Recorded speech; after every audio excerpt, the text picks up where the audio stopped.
তো আলহামদুলিল্লাহ আমার কোয়েল পাখি তো মোটামুটি ডিম দেওয়া শুরু করছে। তো ডিমের জন্য যে ম্যারিশ যে খাবারটা আছে, মানে বিভিন্ন ধরনের খাবার আর কি মিশ্রণ করা, এই খাবারটা খুবই ফেমাস কোয়েল পাখির জন্য, কোয়েল পাখির ডিমের জন্য, ডিম পাড়ে যখন।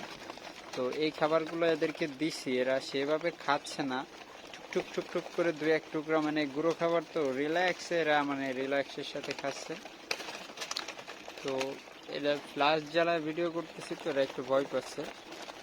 তো এদের টুকটুক করে খাওয়াটা দেখতে যে কত সুন্দর লাগে, এইখানে দাঁড়াইলে মনে হয় কি দাঁড়াই থাকি। তো এই যে আমার ডিম, কোয়েলের ডিম পাড়া শুরু হয়েছে, এখন থেকে সারা রাত ডিম পারবে কম বেশি। এখন হচ্ছে প্রায় আমরা 150 পিসের মতো পাচ্ছি প্রতিদিন। ঠিক আছে, এই হচ্ছে আমাদের কোয়েল পাখির ডিম।